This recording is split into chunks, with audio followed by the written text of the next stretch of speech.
A agência Grita São Paulo entrevistou José Carlos de Oliveira. Ele foi usuário de drogas por mais de 20 anos. Porém, há 27 anos se recuperou e hoje realiza um excelente trabalho na prevenção, tanto no Sindicato dos Comerciários de São Paulo, tanto no Sindicato dos Guincheiros do Estado de São Paulo. A agência fez questão de levantar esse tema. A entrevista está muito boa, muito interessante e vale a pena conferir. Olha, o meu primeiro contato em relação à juventude de hoje foi diretamente com a maconha, né? E foi por curiosidade, uma coisa interessante, que naquela época tinha muito campos de futebol, né, nos bairros, né? Muitas ruas ainda assim, pavimentação. Então a gente sempre formava aquele grupinho para fazer o chamado, aquela pelada, né? Valendo tubaína. Tem aquelas caixas ainda com refrigerante de tubaína, que eu acho que tem alguns lugares que vende aí. E a gente percebia alguns jovens, né, adolescentes, que se aproximavam de um terreno que tinha ao lado. Eles formavam um grupinho ali de 5, 6, depois de repente assim entrava um por um, sabe? Entrando, sequência.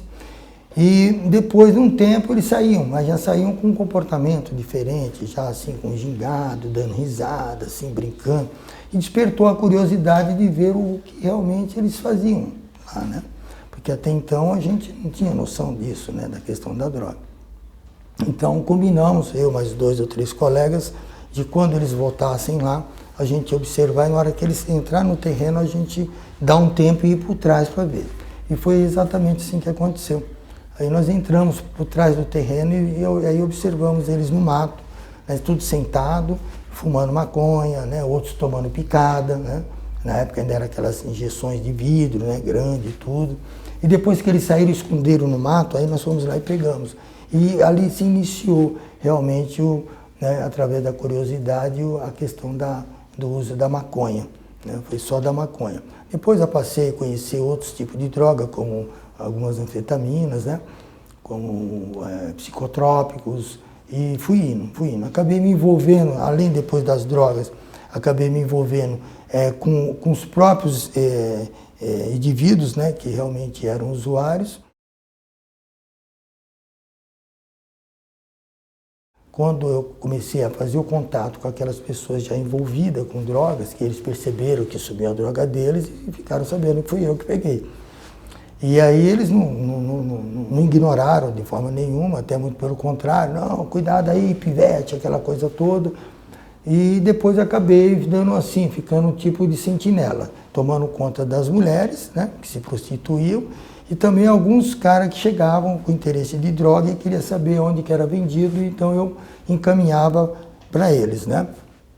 E, bom, isso foi na fase de 12 para 13 anos. E acabei me subindo, né, fui progredindo nessa área das drogas até meus 17 para 18 anos. Eu não trabalhei, né, não cheguei a trabalhar em nenhuma empresa registrada e vivia nesse mundo, né, de bate e volta, vai para lá, vem para cá, né. Mas até então ainda não tinha entrado no crime, assim, em termos de roubo, de assalto, coisa assim parecida. Eu não tinha quase contato com as drogas, a não ser a que eu usava, né. O contato que eu tinha era mais com as pessoas sendo intermediário delas, só. E dinheiro que eu ganhava, que eles me pagavam para mim fazer esse freelance, né, que fala, né.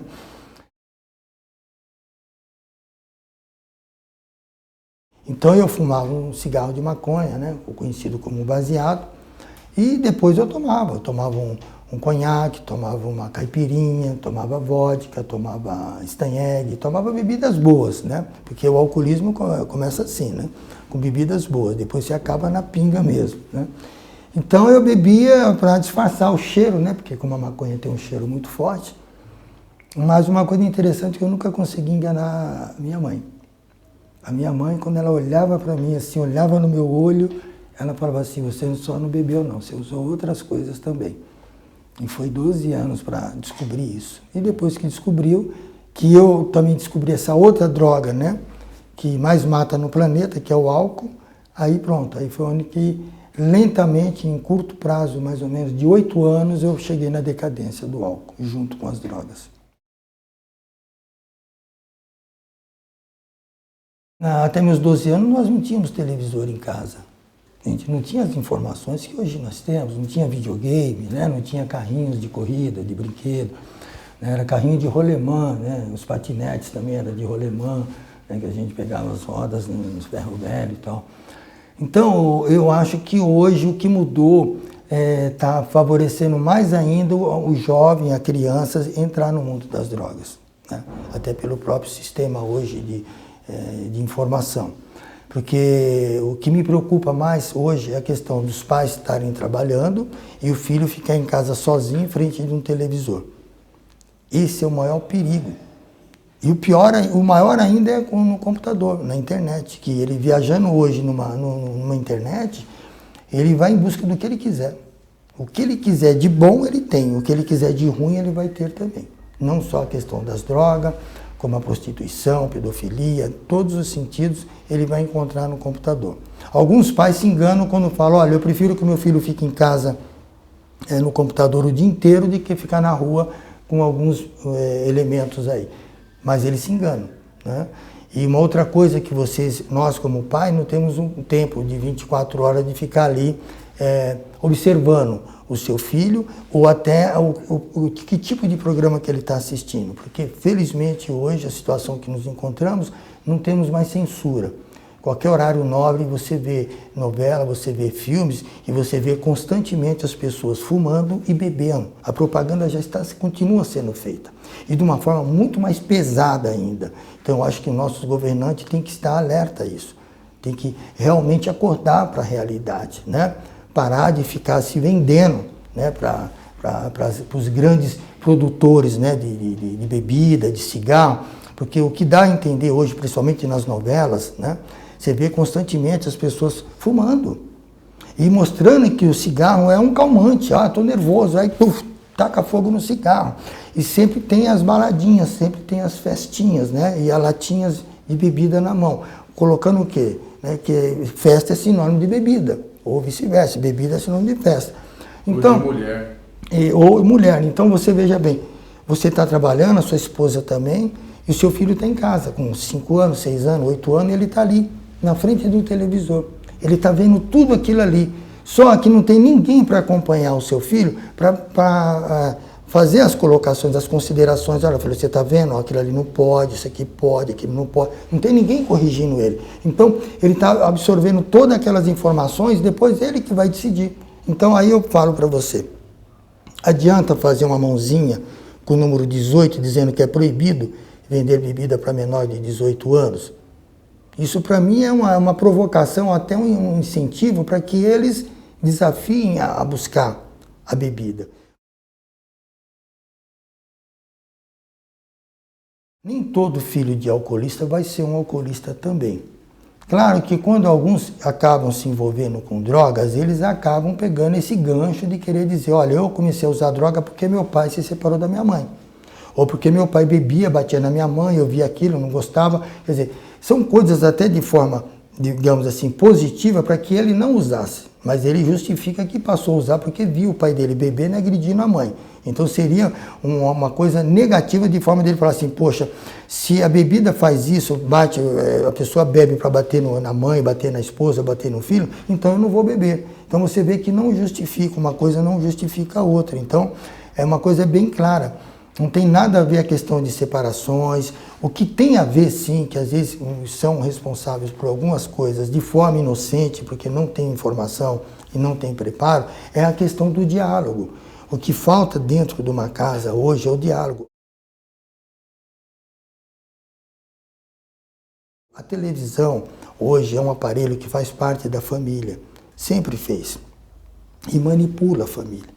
Você vê que hoje é difícil você falar de uma família que senta numa mesa, todos juntos, né? E almoçam, tem uma refeição, tem um diálogo, um bate-papo, né? Hoje você vê que tem casas que tem um televisor no quarto, outro na cozinha, outro na sala, outro no banheiro. Então são famílias que nem parecem famílias, parecem que moram num albergue. Eles estão debaixo do mesmo teto e não estão se encontrando, não estão se dialogando. Ninguém sabe que hora que um chegou, que o outro saiu, que hora que um trabalha, que o outro, que hora chega do trabalho. Então, a situação se encontra hoje nesse clima. E o televisor é responsável por isso, eu tenho certeza absoluta, porque não sou contra o televisor, porque às vezes a gente quer descontrair, assistir um programa, alguma coisa. Mas eu acho que os pais deveriam se preocupar muito mais, principalmente quando tem criança e adolescente em casa, o que eles estão assistindo, né? E por quê? Porque a censura hoje realmente deixa a desejar nessa questão de proibição de algumas cenas, né, de forma ilícita, apresentando em horário nobre. Então, eu acho que isso eu sou totalmente contra, e ainda com uma parte de nós podermos questionar os nossos governantes para que implante uma lei que proíba, principalmente, pelo menos programas e novelas, né, que são nacionais, que eles estarem fazendo o que eles quiserem, de certa forma, área de lazer, festa, mas que não utilize a bebida alcoólica e nem o cigarro, principalmente. Acho que seria 2 pontos já positivos para nós começarmos. E o outro seria na educação, nas escolas. Nós temos os professores que estão despreparados, os professores não sabem como agir com um adolescente. E muitos deles ainda hoje pensam que pegar um jovem bebendo ou usando qualquer outro tipo de droga é caso de polícia. Esse dependente, ele tem a capacidade de manipular a família. Esse é assustador, porque as pessoas acabam se envolvendo com ele. As pessoas mais próximas, as pessoas de forma indireta. Então o dependente, ele tem a capacidade de envolver, olha bem, não só a família que está ali no seu dia a dia, debaixo do mesmo teto, como os parentes e amigos mais próximos. É coisa assustadora, coisa de 10, 15, 20, até 40 pessoas, desde o porteiro do condomínio que ele mora, ele acaba envolvendo.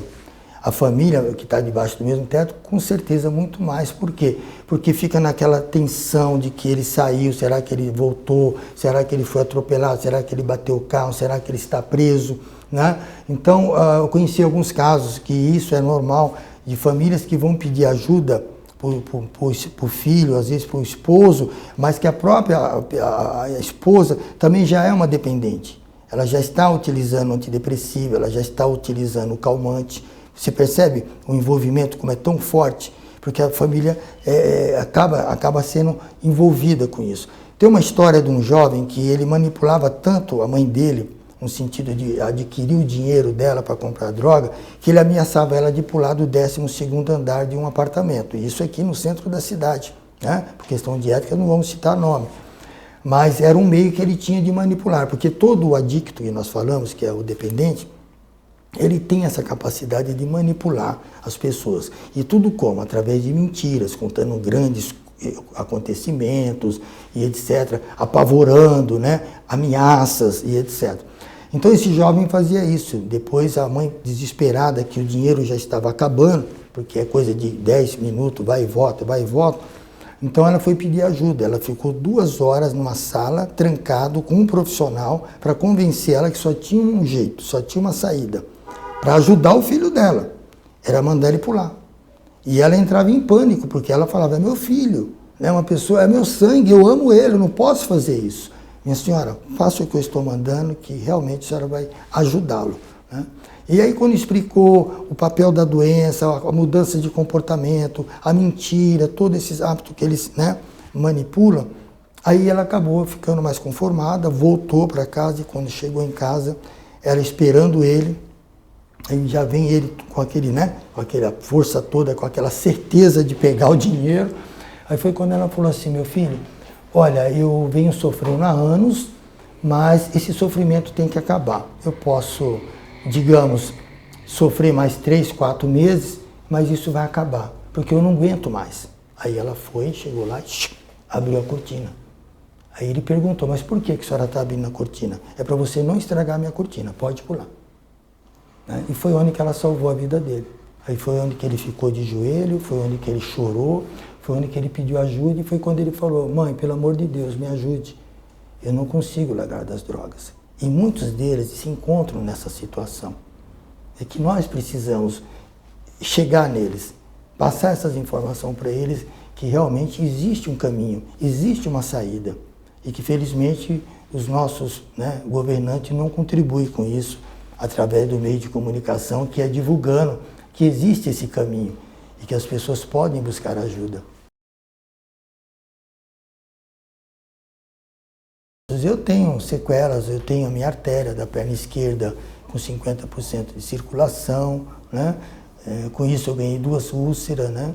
Já perdi uma parte da visão, né? Percebo também algumas dificuldades, às vezes me dá alguns brancos, né? Porque você mexe muito com os neurônios, né? 90% das drogas vem para o sistema nervoso central, né? Onde que afeta muita coisa, tem danos. Às vezes você vê, não, o Zé Carlos está inteirão, mas não é bem assim não, só nós que usamos que estamos sabendo as dificuldades. Quando eu fui para a faculdade mesmo, eu estava querendo desistir na primeira semana, não era nem no primeiro semestre. Eu queria desistir, porque estava tudo travado, eu não assimilava nada, né? Mas tem sequelas, tem sim. A diferença de um dependente, né, químico, né, nós falamos, às vezes só muda o endereço. Porque as palhaçadas, as bagunças, os acontecimentos são quase semelhantes, como um acidente, por exemplo. Eu encapotei 3 carros, né? Eu trabalhei na Ford, na Mercedes e na Volkswagen. Eu tive ótimos empregos. A droga fez você acabar abandonando tudo isso. Mas é o sofrimento que você não sente. Nós, como usuário, não sentimos o sofrimento, mas sentimos a necessidade de parar. E só lembramos de Deus quando a gente estava num camburão. Olha, meu Deus, se eu sair daqui eu prometo que nunca mais. Mas é assim. Quando você está nas drogas, é cada um para si e o diabo para todos, né? Então, o sofrimento não só meu, e muito maior da minha família, que meu pai já vinha sofrendo há muitos anos, e às vezes por motivo de eu estar preso, ele tinha que faltar no trabalho para ir me buscar na delegacia, ir atrás de advogado, pedir dinheiro emprestado para o patrão dele.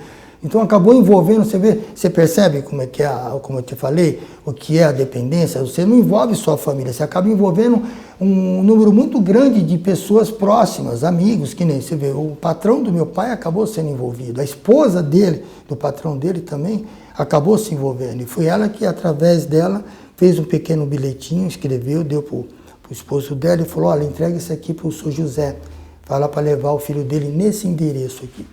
E foi onde que tudo começou. Foi no dia 25 de janeiro de 1985. 25 de janeiro, feriado de São Paulo. Só que como foi um feriado, quando eu cheguei lá, na Marquês de São Vicente, né, inclusive, a indicação dela era procurar um tal de tenente-coronel. Eu falei, polícia? Mas isso, polícia, né? Falei pro meu pai, né? Eu fui lá atrás desse tal de tenente-coronel, chegamos lá, feriado de São Paulo, saiu um policial e falou, olha, ele atende todas as terças-feiras. Ótimo. Aí eu votei. Meu pai, você quer votar, filho? Quero, tal, eu voto sim, pai. Porque eu vi o sofrimento deles, mas eu também já estava, sabe, detonado, né, digamos assim.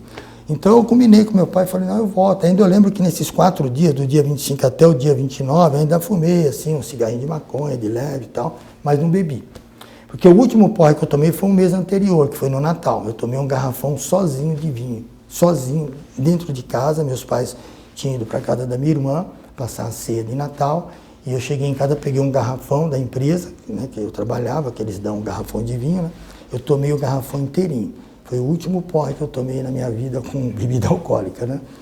E voltei no dia 29, conversando com o coronel, ele me deu algumas lições de moral, e falou, olha, você quer mudar de vida? Eu falei, quero. Ele falou, então você está no lugar certo, porque se você não quiser, a porta que você entrou é de saída.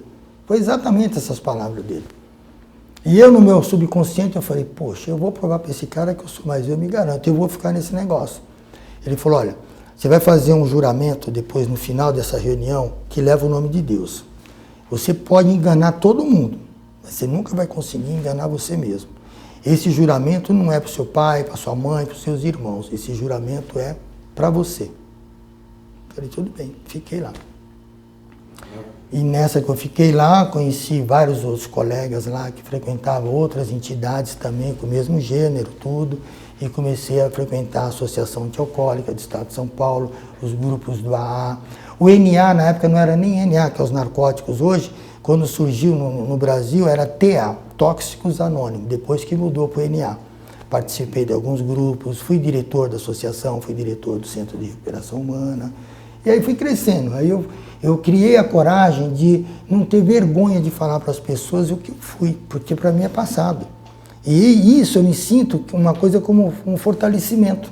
Porque se eu ficar me escondendo, se negando que eu não bebo, que eu não fumo, que eu não conheço nada, há um grande risco de você dar uma vacilada. Às vezes num grupo de amigos, ó, toma aqui uma champanhe, que nem minha sobrinha, minha cunhada casou recentemente, tomaram champanhe, né? E eu poderia aceitar um copo de champanhe, que a dosagem é bem baixa de alcoolismo, mas é um risco muito grande. Então nós temos que evitar a primeira dose a todo custo. Olha, foi uma coisa que, no meu caso, foi uma iniciativa minha. Como nós morávamos de aluguel, eu sugeri ao meu pai para que nós mudássemos. Não querendo dizer que para onde que nós íamos não ia ter droga também, que droga hoje não tem mais endereço. Mas até para se afastar da tentação, digamos assim. Como eu era muito conhecido, já tinha me envolvido até com tráfico, tudo, as pessoas podiam, pô, Zé Carlos, não sei o quê, né? Então, é melhor eu ir para um outro lugar, chegando lá ninguém me conhece, ninguém vai saber do meu histórico, do meu passado, e começar uma vida nova. Então, o que a gente recomenda é isso. Para um dependente químico, é necessário que realmente ele mude de amizade. Não que ele vá criar inimizade, mas que ele mude as amizades. Comece a escolher outras amizades, comece a frequentar outros ambientes, né? E com isso vai mudar todo o conceito dele, a vida dele só tem progresso. Eu sempre faço um desafio assim, eu quero que você me aponte, indique uma pessoa que diz, olha, eu parei de beber, parei de usar drogas e a minha vida ficou pior. Não existe. Tá? Então esse é um ponto interessante, que é necessário sim. Agora, não só ele, a família precisa mudar. Porque não adianta, no caso da necessidade de uma internação, eu ficar 4, 5, 6 meses afastado, internado, e depois eu voltar a chegar na minha casa e a balada, os finais de semana, a cervejada, continuar tudo na mesma. A família também precisa se adequar para poder recebê-lo. Por isso que tem um processo de ressocialização. Quando ele já está há alguns meses e a gente percebe que ele está firme no tratamento, então ele começa a vir cada 15 dias, uma vez por mês, na sua residência, né, com a sua família, vem numa sexta-feira, volta numa segunda, né, o processo de ressocialização. Mas ele volta em casa, aí ele abre a geladeira, está cheia de bebidas, né? Aí vai fazer a festinha, não sei de quem, enche de bebidas, quer dizer, isso é uma provocação. Então, se a família tem amor a essa pessoa, eu acredito que não é viável você realmente agir dessa forma, achar que o problema é só o José Carlos, é só ele que não pode beber, o restante pode, então não é assim. A família também tem que ser preparada. Inclusive, algumas comunidades terapêuticas, algumas clínicas, eles exigem isso. Olha, nós podemos internar o seu filho, o seu esposo, o que seja, mas é o seguinte, agora, a família também vai ter que frequentar um grupo de autoajuda, nós costumamos dizer um grupo de mútua ajuda, que são grupos que vão orientar a família, o que é a doença, como que é as mudanças de comportamento, procedimento, como que eles devem agir. A família também precisa se tratar. Às vezes eu falo como exemplo muito simples, a mesma coisa de uma criança surda, né? Você põe na escola para aprender Libras, né? E a família não vai. Você percebeu? Em muitos casos, os casais se separam quando descobrem que o filho nasce, né, com essa deficiência, com esse problema de saúde. E aí eles pegam, colocam o filho na escola para aprender Libras, mas eles não vão. Então eles não sabem se comunicar, a não ser no grito. Eu me assustei quando eu estive na escola Ellen Kearney, aqui na Aclimação, que tinha um garoto de 14 anos que morava no interior, que a família, todo mundo achava que ele era louco. E o garoto era super inteligente, só que ele era surdo, né? Então foi quando descobriram, ele voltou a fazer o tratamento. E as separações e etc. E a dependência é a mesma coisa.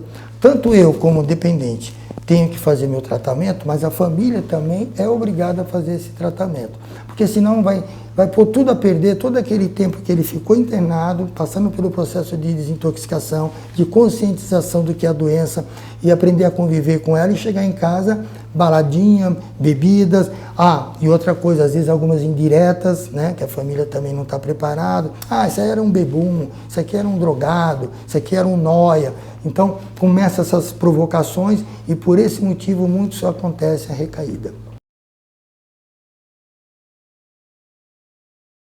A presidente Dilma, agora, recente, liberou uma verba de 4 bilhões de reais investindo nessa questão da dependência. E até dando um foco exclusivo na questão do próprio crack, né? E eu tive recentemente fazendo um curso em Sorocaba, que foi um dos programas da Dilma, né? Eles estão investindo muito, inclusive nos hospitais psiquiátricos, até porque nos hospitais o atendimento estava sendo de uma forma muito precária, né? O tempo de tratamento muito curto, a pessoa ia lá com essa dependência, com algumas crises, e ficava lá 2, 3 dias e já estava dando alta. E o tratamento para um dependente químico é a longo prazo, não pode ser a curto prazo. E a Dilma investiu, principalmente nos hospitais que tem a parte de psiquiatria, justamente para estender mais esse prazo de 7 até 15 dias, poderem encaminhar para os outros grupos, que são os CAPs. Os CAPs é o Centro de Atendimento Psicossocial, AID, quer dizer, álcool e drogas. Que esses daí que realmente hoje estão dando um suporte no sentido de viabilizar as crises de abstinência e a questão do próprio tratamento para o dependente e para o familiar, porque esse ponto é importante. Quanto às políticas públicas, ainda eu acho que está muito fraco. Eu sou um dos fundadores do Conselho Municipal de Drogas e Álcool de São Paulo e nós estamos lutando, mas ainda nós somos um número pequeno. Nós não temos ainda um apoio, por exemplo, do próprio governo do Estado. Nós não temos apoio do governo do Estado, nós só do município. Eu participei na fundação em 2000, foi em 2000 que fundou o Comuda, que é o Conselho Municipal de Políticas Públicas de Drogas e Álcool de São Paulo. Fundamos o conselho, temos feito vários trabalhos aí, inclusive a questão de beber e dirigir, que foi feito, um dos modelos foi em Diadema até. Aqui eu participei dessa pesquisa em todos os pontos da cidade. Os jovens que saem numa sexta-feira, nas baladinhas, né? Em torno das 10 da noite até 2 horas da madrugada, o índice foi assustador de pegar jovem, todos eles alcoolizados. E eu acredito que ainda está. Agora, o que adianta você fazer essa política no sentido da questão de beber e dirigir e você tem um teste do bafômetro, e se o camarada cheirou cocaína? E se ele usou anfetamina? Né? Como que você vai medir isso? E cadê os testes? Existe, é claro que existe. Nós temos hoje testes que em 5 minutos você tem um laudo de qualquer substância que ele pode ter ingerido. O que ajudou é o seguinte, vamos supor que você tem um parente lá no Rio Grande do Sul e a família te liga pedindo essa ajuda. Olha, eu estou com meu filho aqui ou na Bahia, Feira de Santana, ou com meu esposo precisando de ajuda. Então você liga para esse número, eles têm uma equipe profissional que a central deles fica no Rio Grande do Sul, mas o comando é em Brasília, que é do Senad, a Secretaria Nacional de Políticas sobre Drogas, e você liga, eles vão ver, localizar, na mesma hora como o Google, eles localizam no mapa onde você está localizado e os grupos mais próximos da sua residência. Significa o quê? Você não precisa trazer o seu amigo lá do Rio Grande do Sul ou da Bahia, Feira de Santana, trazer ele aqui para São Paulo. Lá mesmo vai ser encaminhado. Só que essa questão de ser encaminhado, dependendo do estado, ainda está muito carente. Não tem lugar, não tem espaço, não tem tratamento, não tem o suporte necessário que um dependente precisa. Eu tenho uma colega que esteve em Sergipe que percebeu isso, tá? Que a questão do tratamento ainda, além de alguns lugares serem precários, não suporta. São Paulo mesmo, nós estamos sofrendo isso. Nós temos aí em torno de 3 mil usuários de crack. Vê quantos leitos nós temos. Começou com 30, depois foi para 50, para 80, hoje se fala assim 300, 400, mas nós estamos falando de 3 mil, que fica aqui na Cracolândia, que se espalhou agora pelo centro todo.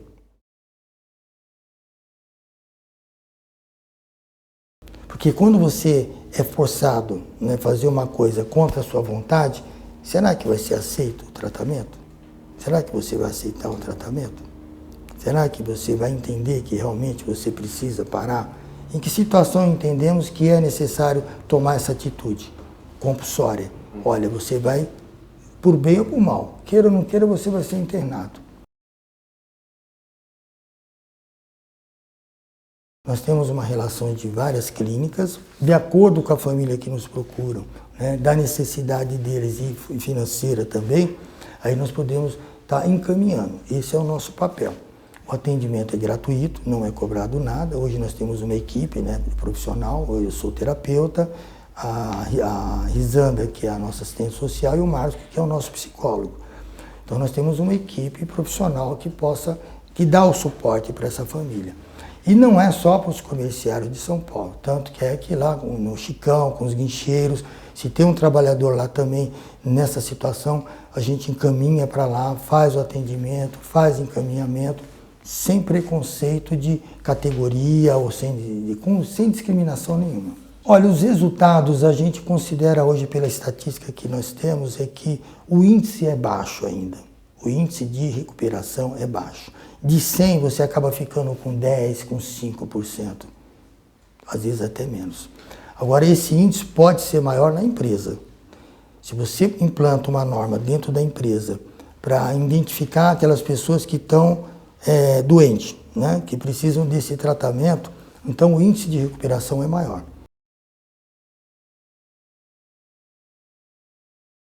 Se você tem um dirigente que ele defende essa área e que ele queira investir, porque isso não tem custo. Se você for falar em custo, não tem custo. O custo é quase zero, tá? Porque sala, o que ele precisa é um espaço, uma sala, um telefone para poder se comunicar com as pessoas, um site para você divulgar as informações e o trabalho que está sendo realizado. Eu sinto que dentro do movimento sindical ainda eles estão assim tímidos, sabe? Eles têm receio de falar sobre essa questão. Né?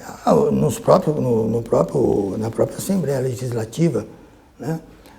Na própria Câmara dos Vereadores, você não vê vereador querendo pôr a cara, como diz o outro, de falar, eu vou defender isso, eu vou pôr uma bandeira. Eles têm medo. Essa é a grande verdade. E dentro do movimento sindical não é diferente. Não só dentro do movimento sindical, das centrais sindicais. Então, hoje, a UGT, por exemplo, que é a União Geral dos Trabalhadores, que é a central que é ligada ao comércio, que, aliás, o presidente, ele é presidente da UGT e do Sindicato dos Comerciários.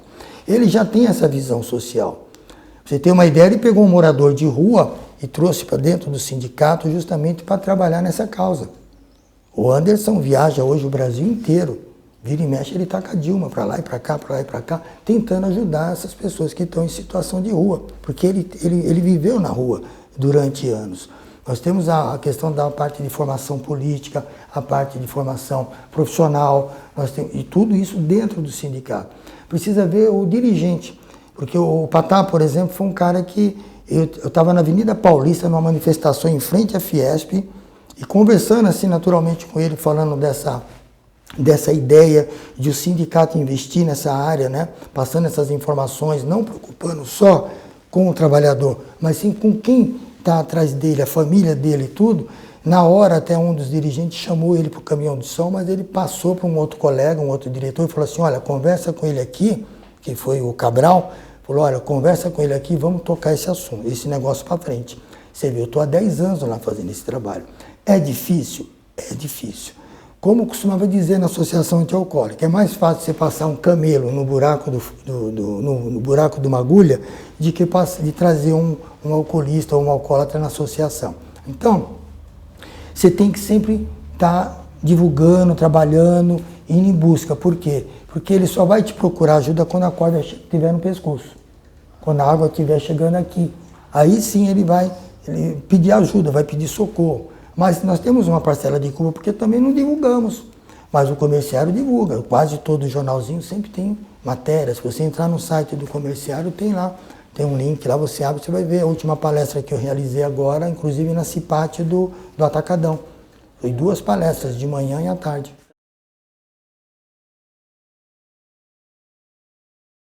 Eu vou citar um exemplo que eu peguei há pouco tempo em Portugal. Você vê que Portugal é um país menor que São Paulo, né?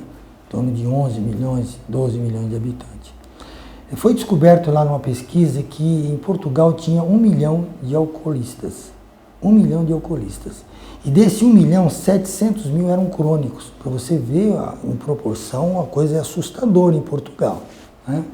Agora, falando a nível de Brasil, na Previdência Social, que a gente às vezes desconhece esse fator, e às vezes os governantes estão preocupados com isso, mas não acharam ainda um meio, né, de viabilizar isso, é que o número também é muito grande de trabalhadores que são afastados do trabalho para o auxílio-doença, que entra na Previdência Social. E esse número já está em torno de quase 50%, 48, alguma coisa por cento. Esse índice é assustador, é o que vai realmente para a Previdência Social, que é o gasto que o governo está tendo. O outro número assustador é o que cresceu muito, é o usuário também que está sendo afastado do seu trabalho para a Previdência, que é o uso da cocaína, que chega em torno de 16%. O outro número assustador a nível de Brasil é os 19% de alcoolistas, de usuários de outros tipos também de drogas. Então é muito grande. Ainda se encontra no mercado de trabalho, em torno de 67% ainda se encontra no mercado de trabalho, porque ainda não se tornaram dependentes, são usuários. Alguns já são dependentes, mas não está numa fase assim de abandono de emprego, de atraso, que é onde pesa muito na questão do absenteísmo, né? Mas o número é grande, é muito grande e assustador. Pra você ter uma ideia, um fumante hoje, que se ele fuma em torno de 6 cigarros por dia e que ele sai do seu local de trabalho para ele ir para um fumódromo ou até para a rua, como a gente acontece hoje de ver no centro da cidade, a gente vê as pessoas descendo dos prédios e estão fumando nas calçadas.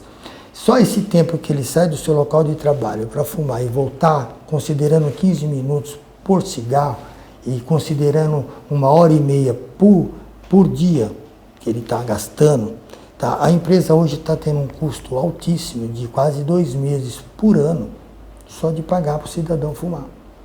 E quando você fala para uma empresa, como eu sempre realizo palestras na prevenção, na CIPAT, na CIPA, né, curso de capacitação, quando nós falamos disso para a empresa, eles não têm esses números, eles nunca nem pensaram em fazer esses cálculos.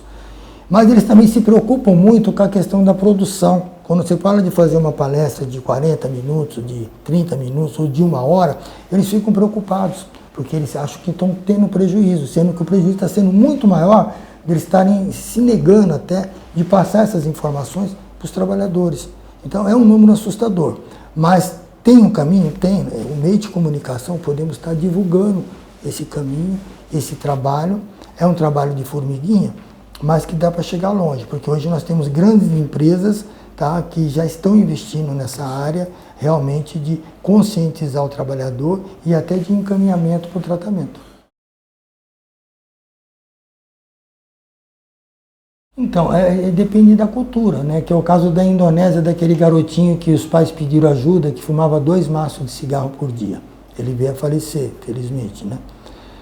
A cultura deles lá, 25% das crianças fumam. Bebê, que aquela criança tinha 1 ano e meio, 18 meses, né, de nascido, e fumava 2 maços por dia. E em torno de 25% são usuários, são, né, fumantes, e 9% são viciados. O Brasil, qual é a nossa cultura no Brasil? Cerveja, né? Falou final de semana, passeio, festa, bebida, cerveja. Agora, é um número assustador que não tem como a gente divulgar. A pesquisa é muito cara. Quando você fala em fazer uma pesquisa hoje, cada 5 anos, cada 8, 10 anos que se faz uma pesquisa desse índice de assustador, né, de pessoas envolvidas ou afastadas, ou empresas que estão assim, crescendo, né, nesse mercado, e até por questão de boletim, de informação, do tempo, espaço, da necessidade. Então, existe uma coisa muito grande que realmente acaba deixando com que as pessoas desistam de realmente investir nessa área. Não é interessante para uma indústria farmacêutica descobrir um medicamento da cura da dependência química. Não sei se você está me entendendo. Para eles é interessante um medicamento que você vai tomar para o resto da sua vida, como o hipertenso, por exemplo. É um medicamento que a pessoa vai consumir para o resto da vida.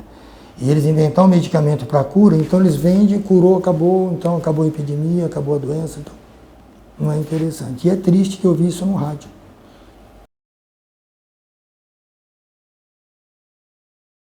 Olha, o Sindicato dos Comerciários, nós temos o nosso site, né? É só entrar lá nos departamentos, serviços, trabalho, então temos o nosso site. Além do site, temos a cartilha, né?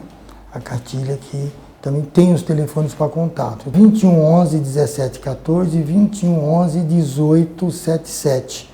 Pode ligar direto no departamento pedindo ajuda. Olha, eu preciso ajudar o meu esposo, eu preciso ajudar o meu filho, eu preciso de uma orientação. Então pode estar ligando que nós estamos disponíveis. Horário comercial, das 8 às 18 horas, de segunda a sexta-feira.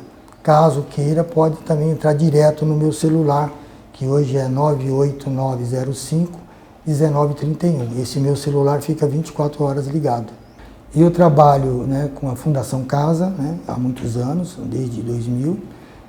Faço trabalho nas comunidades também, no encontro de casais, encontro de jovens.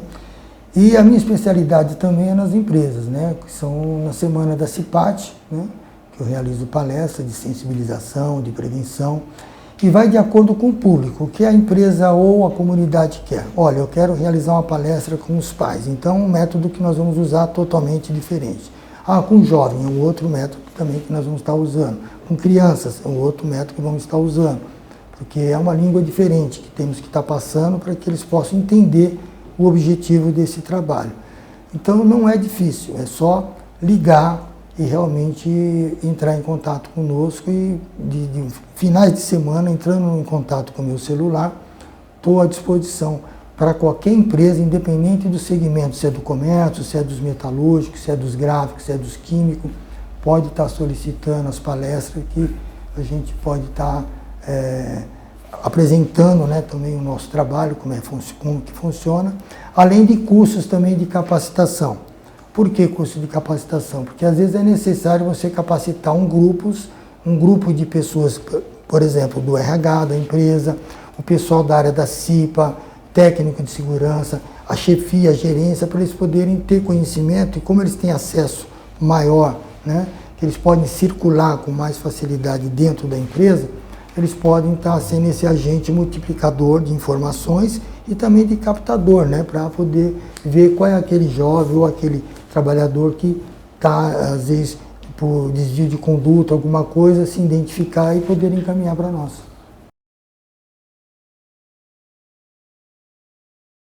Falo para todos que tem saída, tem um jeito. E para que eles não entrem com algumas informações erradas que nós assistimos na televisão, de forma preconceituosa, né? Que o usuário de droga é bandido, é marginal, é delinquente, é ladrão, né? Ou mesmo até o alcoolista, que é um mau caráter, que é um sem vergonha, que é um vagabundo. E eu quero que eles entendam o primeiro passo, que é reconhecer que eles precisam de ajuda. Eles estão sofrendo, eles estão com uma doença, que nem eles têm esse conhecimento dessa doença, que é reconhecido pelo Conselho Mundial de Saúde, né, pela Organização Mundial de Saúde. A nível hoje de Brasil também já se entende isso, tanto é a questão da descriminalização do uso da droga, ou mesmo a liberação, a legalização, como eles estão comentando muito. De certa forma, se você for ver os dois artigos que são importantes, que é o artigo 12 e 16, que mudou, que é o 18 e o 33, que é o usuário e o traficante, então houve mudança, só que o traficante teve uma pena maior, multas e etc., mas o usuário ele não é mais reconhecido como bandido e nem como crime. Tá? Se ele for pego usando droga, ele não vai ser preso. Dependendo da situação, ele pode ser encaminhado, o juiz pode dar uma sentença de ele submeter um tratamento numa clínica ou prestar um serviço para a comunidade. Percebe? Então a situação já está sendo reconhecida como doença. Então a família precisa ter esse conhecimento que ele é doente e que ele precisa de ajuda. Caso a família entenda isso, é só nos procurar. Se a família tem dificuldade, às vezes, por exemplo, olha, eu quero ajudar o meu esposo, mas ele é difícil, ele não aceita, ele não vai querer vir até o sindicato. Então o que a gente orienta? Vem a família, porque nós vamos orientar a família, porque às vezes a própria família está sendo culpada de realmente não conseguir trazer ele, porque ele já está sendo humilhado, já está sendo maltratado, né? Ele está sendo judiado, né? Então ele tá magoado, ele está ofendido, né? Ele está totalmente perdido. Então a família tem que vir, a gente orienta a família de que forma que eles vão tratá-lo para que a gente possa convencer, ou a própria família convença, de trazer ele até nós. É mais importante a família vir falar conosco do que primeiro o dependente, para que depois a gente possa juntos ajudar os dois, porque os dois estão precisando, né? Porque às vezes a família vem pedir ajuda, mas às vezes a família está mais necessitando do que o próprio usuário.